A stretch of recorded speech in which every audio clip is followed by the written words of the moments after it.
Welcome back to Only Talk Sports. We talk sports every single day, or at least we try to. I'm your host, Jeffrey, and subscribe to the channel if you like sports content. Hit that notification bell so you never miss another video. Week 1 in the college football season is finally here. We're one day away, and there are a lot of intriguing games in Week 1 of this college football season. I can't wait to get into it. There's going to be games we're going to be breaking down more heavily than others because of the fact that those are going to be competitive games and some are not. But the moment we have been waiting for has finally returned, and let's get into it and preview these Week 1 games. Now, to start out with the Thursday games, there are some games that are not going to be that close. You've got Wake Forest, Elon. That's an easy win for Wake. UCF, Kent State. UCF should be able to handle Kent State, even though that game could be slightly close. Georgia State, Rhode Island. I would have to go with Georgia State on that one. Western Michigan over St. Francis. NC State at UConn. That's a sneaky little game right there. UConn is a team that made a bowl game last year. They're a bit better, but I still would think that the Wolfpack would take care of business. But then you've got the headline game on Thursday night, Florida at Utah. Now, this is a game that a lot of people remember from last season where Cam Rising, the quarterback for the Utah Utes, threw a pick at the end of the game, and it cost Utah a chance to be able to win at the Swamp. And Utah was favored to win that game, and they were a team that a lot of people felt could be a college football playoff contender, and that really set them back. This year, I would think that Utah's expectations are a little bit tempered, but they're still ranked 14th. A lot of people are high on Utah, and this year it's in Rice-Eccles, and that makes a massive difference because the Swamp and Rice-Eccles are two of the better home environments in college football, and the fact that Utah had to go all the way on the road at Florida last year, and even though Florida was an up-and-down team, Anthony Richardson played one of his better field games last year against Utah in that game. He had that massive run that put him on the Heisman map for really brief, and it helped his draft stock for sure in that game. And even though throughout the season he was inconsistent, that Utah game was peak Anthony Richardson. But this time, Florida's having to go on the road and play at Utah, and Anthony Richardson's gone. And now Florida has a quarterback in Graham Mertz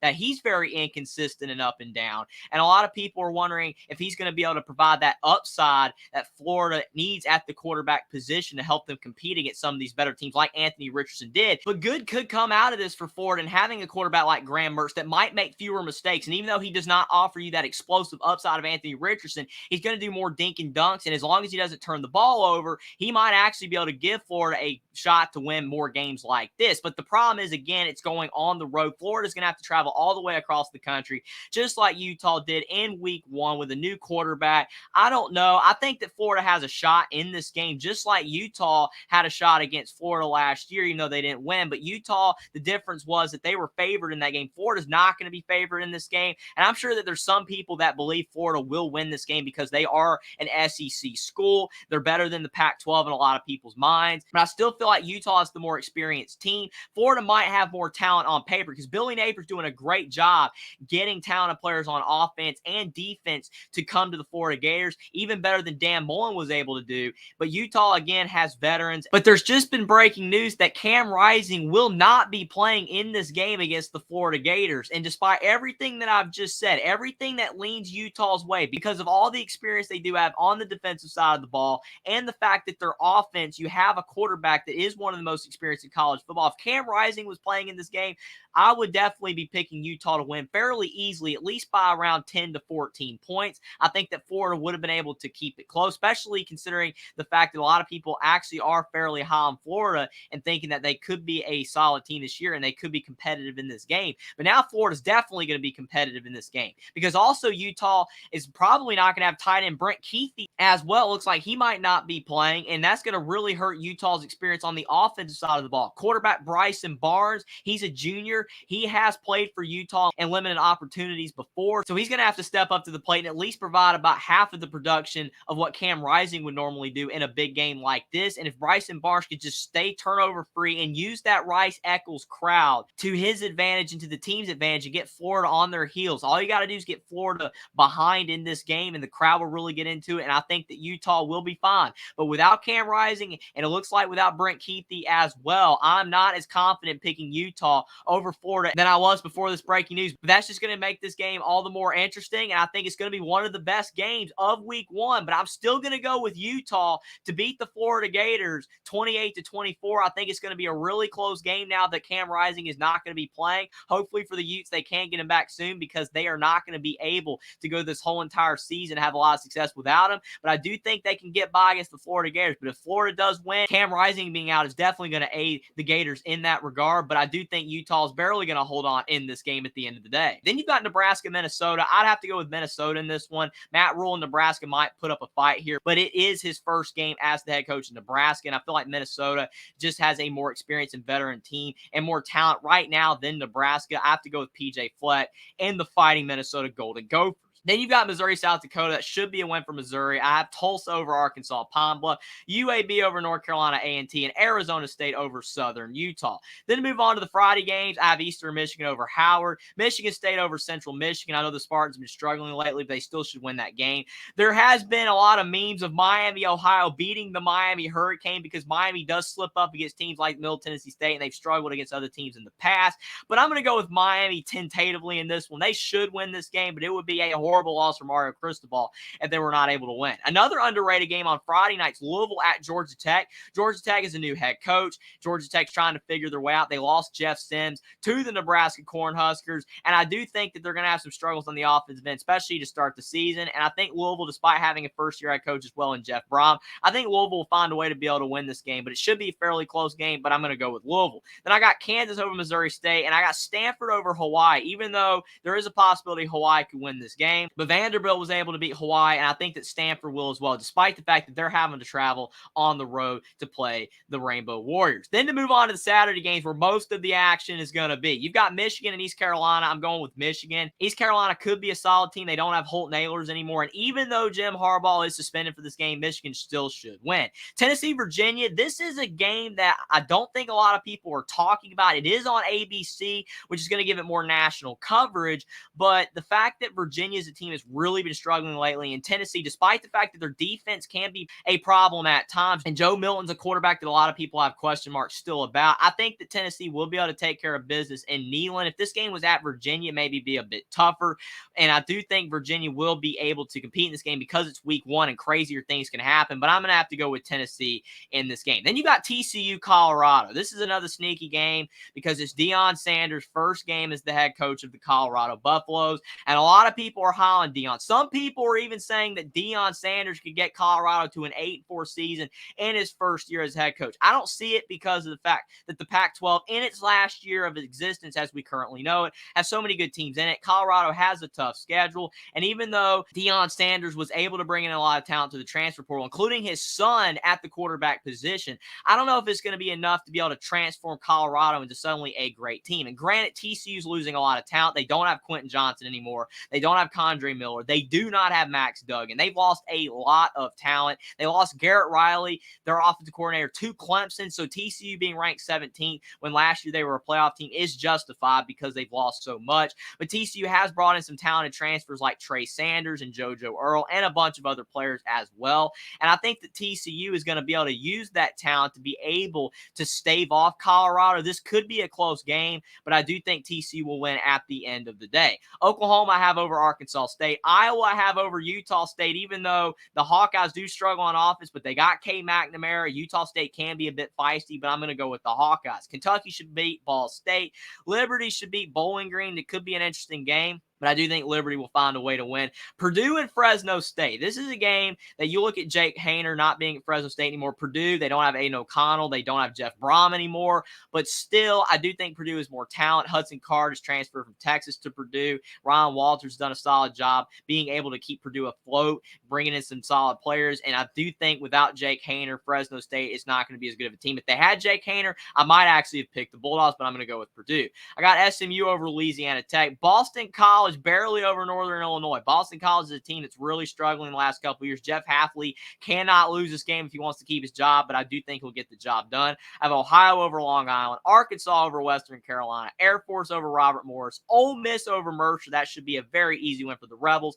Jacksonville State over East Tennessee State, Iowa State over Northern Iowa, Temple over Akron, Oregon over Portland State, Ohio State at Indiana.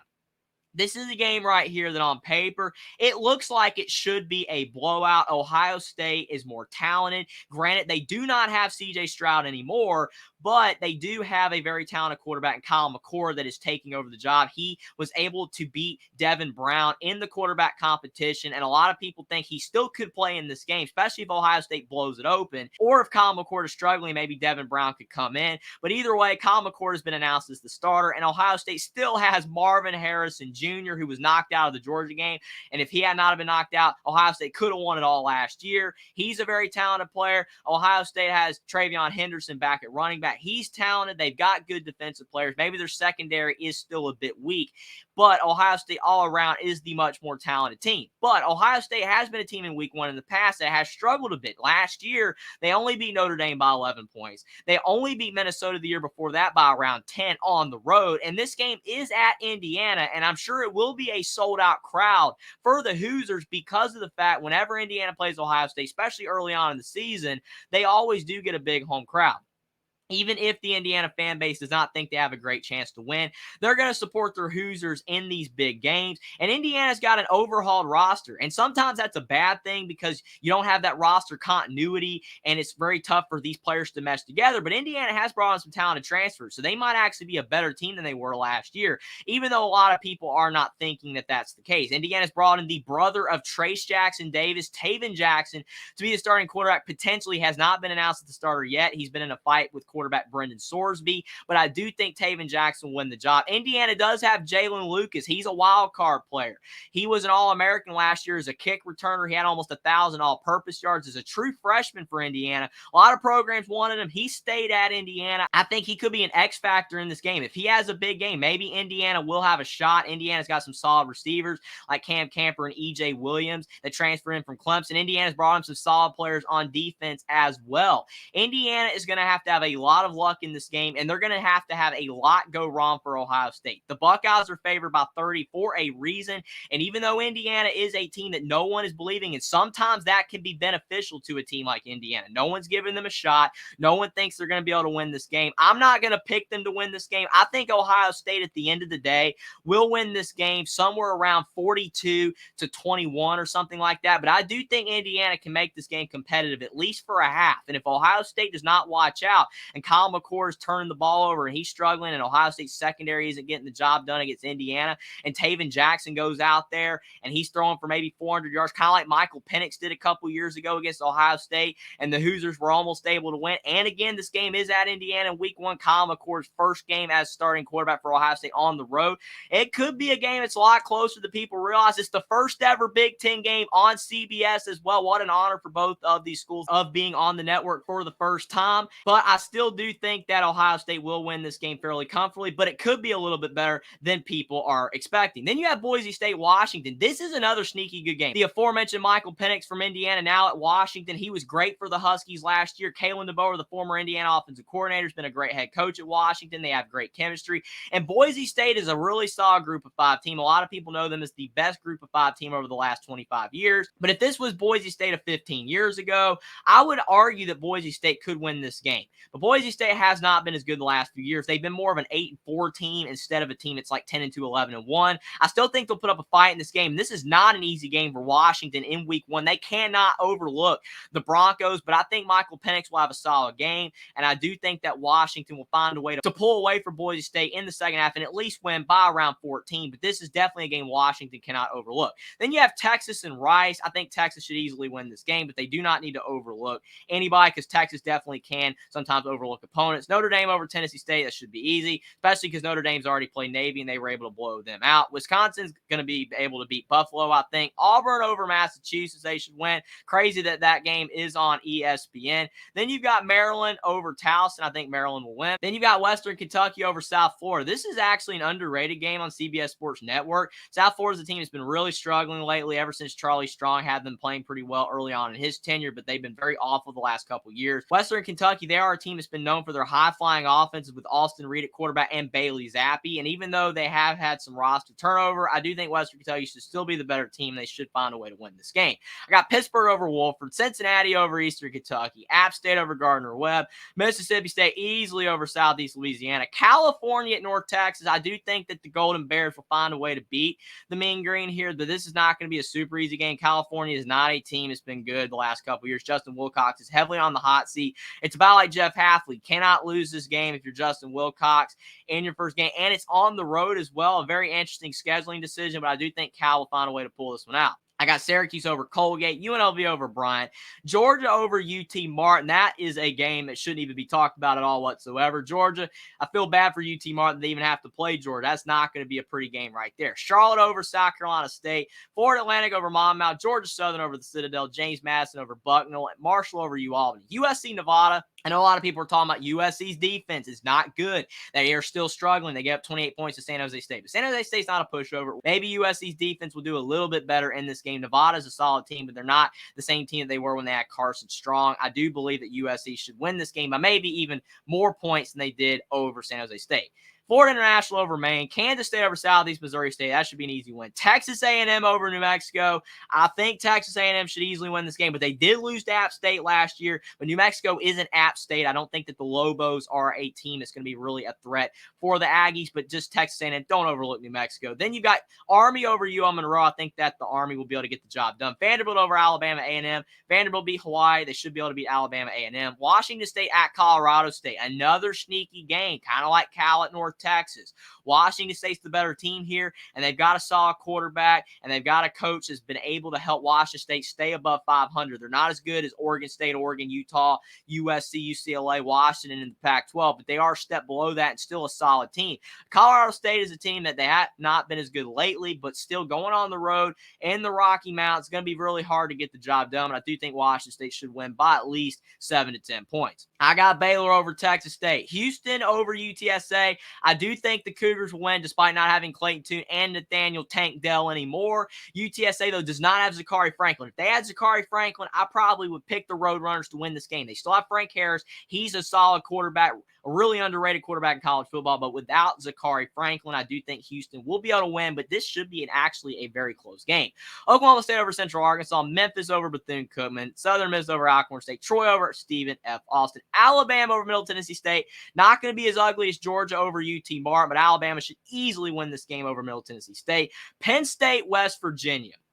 Now, this is a night game on NBC, the first game on NBC in the Big Ten with the new contract obligation. West Virginia is a team that if this was a few years ago, when West Virginia was a 7-5, 8-4 team every year, this would be a game that I would consider picking West Virginia to upset Penn State because they are a solid program. And if this was a game that was also at West Virginia in Morgantown, I would also really consider picking West Virginia. But the problem here is that this game's at Penn State. And the other problem is that West Virginia is not the same team that they were a few years ago. The Mountaineers have a coach that's on the hot seat. He's got to get things turned around quickly because if he is not able to, then Neil Brown will be fired. This is definitely going to be his last year. I actually thought he was going to be fired last year, but somehow he was able to hold on to his job, unlike Scott Frost and a lot of other coaches that lost their job last year. I do think that Neil Brown possibly can help West Virginia be a bit better this year. He's brought in some transfers, but I just don't think it's going to be enough all around to help West Virginia have a great season. But will it be enough to help win this game? It is a week one game, so anything's possible. But Penn State, they have a new quarterback in Drew Ayler. James Franklin is a coach that a lot of Penn State fans have mixed opinions on, but I do think that most Penn State fans are thinking highly of this team, especially because of Drew Ayler. They've got a solid defense. Their offense has a few question marks, but I don't think that the talent level here is all that close. Penn State is a much more talented team. It is in Happy Valley. That home crowd is going to be ridiculous. And West Virginia, I think that they possibly will be able to keep it close at first, especially if Drew Ayler has some growing pains to start. But by the second half, by the fourth quarter, Penn State might blow this thing open a little bit and maybe be able to to win by around 17-21. I would have to say the score would probably be Penn State 38, West Virginia 21, something like that. I think that Penn State will be able to pull away later on in this game, but it should be a good game at first. I think West Virginia will try their hardest. They always do play hard against better opponents, and they can be a bit pesky. But if this was in Country Roads, I'd maybe pick West Virginia. But since it's at Penn State, I got to go with the Nittany Lions in this one. And then for our other fantastic night game, you've got the North Carolina Tar Heels and the South Carolina Gamecocks on ABC on a neutral site in Charlotte, North Carolina. So it's going to be a split crowd 50-50 because Charlotte is about halfway between Chapel Hill and Columbia, South Carolina. Might be a bit closer to Columbia, South Carolina, but I think both fan bases are going to travel hard for this game. I wish South Carolina was ranked because if they were ranked, I think that the hype for this game would be even more. College game day is already going to be at this game, so the hype is pretty high. But we've got two really talented quarterbacks here. Spencer Rattler at South Carolina is a quarterback that a lot of people have mixed opinions on, like other quarterbacks I've mentioned on other teams in these week one games. But still, he is a quarterback I think more people are starting to warm up to because he did end the season very well for South Carolina last year, especially against Tennessee. Granted, Tennessee's defense wasn't the best last season, but Spencer Rattler threw for a bunch of yards and a bunch of touchdowns. He looked really solid, and he looks like he's grown up a lot since he was at Oklahoma. He's playing a lot better, and I do think that he possibly will be able to help South Carolina have a great season here, possibly a top 25 team if they can go 8-4. Usually that's enough to be in the top 25 in the SEC. I'm liking South Carolina's team this year, but North Carolina is a team that has the Heisman level quarterback in Drake May. He's a guy that has definitely gotten very good at the quarterback position, a lot quicker than Spencer Rattler has. His upside is higher than Spencer Rattler, I think, at this point. Drake May, a lot of people are expecting big things from him this year, but what could possibly hold North Carolina back is the defense, kind of like with Tennessee. North Carolina's defense really struggled last season. They were giving up a lot of points to a lot of teams. I did feel like their defense got a bit better toward the end of the season, but then they really struggled against Clemson in the ACC title game. That was an awful performance by the defense. And plus, North Carolina does not have Josh Downs at wide receiver anymore, even though he famously dropped the ball against Georgia Tech in the end zone. That cost North Carolina that game and a shot to potentially backdoor their way into the college football playoff last season. North Carolina really needed Josh Downs this season. Him being gone really hurts. And North Carolina, one of the transfers that they were bringing in is ineligible to play this season. That's tough at the wide receiver position. So I think North Carolina's receiving core could be a bit of a question mark. I think they've got solid players at that position, but no one with the upside that Josh Downs provided last season. And I don't think that North Carolina's running back room is as good as it was a couple years ago when Sam Howell was at North Carolina. So Drake May's going to have to do a lot on his own. He's going to have some help, but the defense needs to get better. And even though I think North Carolina's defense will be a bit better, losing cornerback Storm Duck to Louisville was a massive loss. And I think that North Carolina's defense is going to have some issues in this game with Spencer Rattler throwing the ball all over the yard. It's just going to be a higher scoring game. I think this is one of those games that's probably going to be like 45-42. It's going to be a barn burner, and North Carolina's defense is going to have to find a way to get enough stops, or Drake May is going to have to find a way to score enough points in this game, or they will lose this game to South Carolina. And South Carolina's got a lot of talent. They're in the SEC. You could argue they have more talent than North Carolina. But something tells me Drake May and him being a potential Heisman candidate and the fact that he was so good last year, and I think he's going to be even better this year, I do think that North Carolina is going to find a way to win this game. I think they're going to edge it out. And I know that that is risky because they lost to Virginia Tech in week one a couple years ago when they were ranked 10th in the country. And North Carolina's dropped a lot of games when they have hype. Whenever they get a lot of hype, North Carolina sometimes just does not deliver. And I know there's a shot that they do that again in this game. But I'm going to go with the North Carolina Tar Heels tentatively to beat South Carolina 45-42. Arguably, this could be the best game of the day. I think that some of the bigger games on Saturday in week one are going to be great, but this probably, in my opinion, will be the best game. It could go either way, but I'm going with North Carolina to find a way to beat South Carolina. I'm going with Illinois to beat Toledo, Texas Tech to beat Wyoming, even though that is a sneaky game right there because it's on the road again, kind of like those other games as well with Washington State and Cal going on the road, but I'm still going to go with Texas Tech. And Texas Tech is the first team in the receiving vote, so people are high on them this year. I got Tulane over South Alabama. That actually is a sneaky game, but Michael Pratt is back for Tulane, and I think they'll find a way to beat South Alabama. I've got Virginia Tech over Old Dominion, but yes, I know that Old Dominion has beaten Virginia Tech twice in the last few seasons. I don't know why Virginia Tech keeps scheduling Old Dominion. They keep losing, but I do think this year they might actually be able to beat Old Dominion. But if Old Dominion beats Virginia Tech again, I don't know if I'm ever picking Virginia Tech to beat Old Dominion again. Then I'm going with Louisiana Lafayette to beat Northwestern State, New Mexico State to beat Western Illinois, UTEP over Incarnate Word, Arizona over Northern Arizona, BYU over Sam Houston, UCLA Coastal Carolina Another sneaky game, late night on ESPN. It's going to get a lot of coverage. Coastal Carolina, they don't have Jamie Chadwell anymore at head coach. That's a tough loss, but they do have quarterback Grayson McCall back. That's solid. That's definitely going to help them out there. UCLA, though, they've got Dante Moore, a really talented quarterback, and it is in LA. If this was at Coastal Carolina, maybe we'll be able to pick the chance it clears, but I do think that UCLA is going to find a way to be able to beat Coastal Carolina, at least by 7-10. But this actually could be a closer game than people realize. And then I got San Diego State over Idaho State. To move on to Sunday's games, we have three, a triple header on Sunday, something we've never had before. Usually there's only one game on Sunday, but we've got three. Northwestern at Rutgers. This is a game between the bottom feeders and the Big Ten. Northwestern, obviously, they're going through a lot of turmoil because they've lost their coach, Pat Fitzgerald, and there's a lot of issues going on with that program right now. Rutgers, they do have stability at head coach with Greg Schiano, and he is a guy that a lot of Rutgers fans still think will be able to turn around the Scarlet Knights, even though he hasn't really been able to do it yet. They're better than they were under Chris Ash, but he has not been able to get Rutgers back to where they were in the Big East. This game is at Rutgers. I think that the Scarlet Knights will be able to beat Northwestern. If Northwestern still have Pat Fitzgerald, I would consider picking Northwestern, but I do think that Rutgers will win this game. Oregon State at San Jose State. Another sneaky game. Oregon State going on the road. I don't know why so many of these Power 5 teams are playing these really solid group of 5 teams on the road. It makes these games a lot harder, but who knows? But it is what it is. Oregon State scheduled the game. Nothing you can do about it. San Jose State put up 28 points on USC, but I do think that Oregon State's defense is better than USC's, at least on being disciplined and having more veteran experience on the defense side of the ball. I feel like DJ Uiagalelei might start out a little rough in this game, being on the road and on a new team, and I think he'll figure it out by the fourth quarter, and I think Oregon State will be able to win this game by 10, but maybe it'll be a little bit closer than the Beaver fans would like. Then we've got potentially the game of the week, and I know I said North Carolina, South Carolina's the best game on Saturday, but LSU Florida State is the best game of week one potentially. You got the 8th ranked Seminoles and the 5th-ranked Tigers. And a lot of people are high on LSU thinking they could possibly win the SEC this year with Jane Daniels, and you've got Brian Kelly. He's gotten a lot of talent into LSU. And this is on a neutral site, but Florida State, they've got Jordan Travis back, and Mike Norvell's been able to turn around Florida State. They had a great season last year at 10-3. Some people are picking Florida State to win the ACC over Clemson. Maybe that's a little premature, but Florida State is looking good. They've got a lot of talent. They brought in a lot of transfers.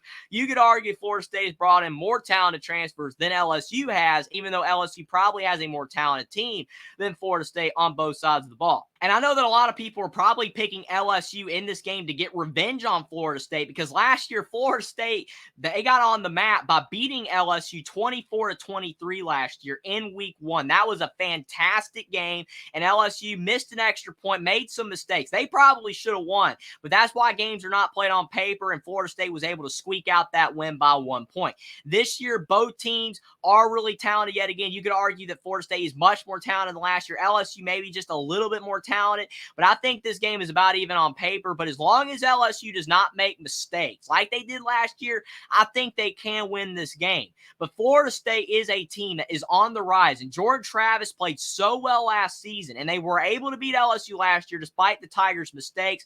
This is a 50-50 game. Either way you go on this game, if you pick LSU or Florida State, you're not crazy, and I could see arguments for both. Both teams' defenses are solid. I think LSU's defense at times can be better than they are, but sometimes they do lax up a bit and give up more points than they should. And LSU's offense, Jane Daniels is a quarterback that I don't think a lot of people are thinking is a top 5 quarterback in college football, probably not even a top 10 quarterback, but he can play. And when he's playing well and he's locked in and he's focused in these big games, kind of like he was against Alabama last year, he can be a lot better than people think. But will he show up in this game? And it's a week one game as well, which makes it so much tougher. With a lot of these teams, we're expecting them to already be in midseason mode. These teams are going to be nowhere near as good as they're going to be when the latter part of the season comes. Florida State and LSU, they're going to have growing pains in this game just like they had last year. There probably will be a lot of mistakes. And by week 10, week 11, we're going to really know which team is better.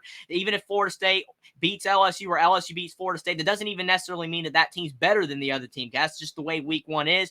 But I actually do think that Jordan Travis, with the hype he has and the experience that he has and the way that he's been playing the last couple years, and the fact that Florida State was able to beat LSU last year despite the mistakes, I feel like Florida State's going to do it again. I'm going to go with the Florida State Seminoles to beat the LSU Tigers 31-27. I think think it's going to be a really close game. LSU is going to give it everything they've got. I think they're going to make fewer mistakes. I think Jay Daniels is going to play better in this game than he played last year. But Florida State is a better team than they were last year. They have a lot of hype. I'm not saying they're going to make the CFP or win the ACC, but I do think they're going to find a way to beat LSU in this classic game. You're going to have two classic games between these two teams 2 years in a row, and I'm going with Florida State to win again, 31-27. And on to our last game of week one. I love week one so much because you have all these games on all these days. It's nonstop football for 5 days. You've got the Clemson Tigers and the Duke Blue Devils. Now, this is a game that I think a lot of people think could be closer than expected because Cade Klubnik, he is a really good quarterback, has a lot of talent, but he's still very young.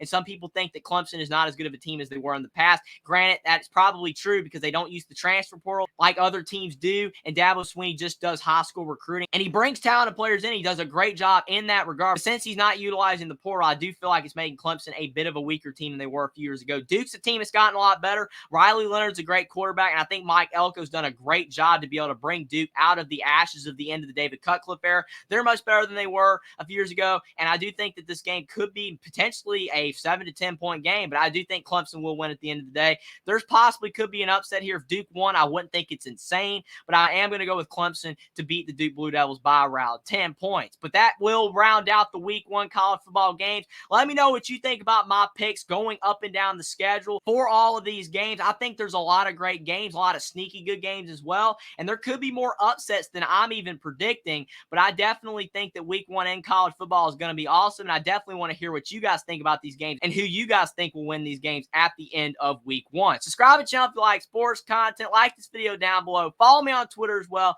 Link is in the description. And I will see you next time.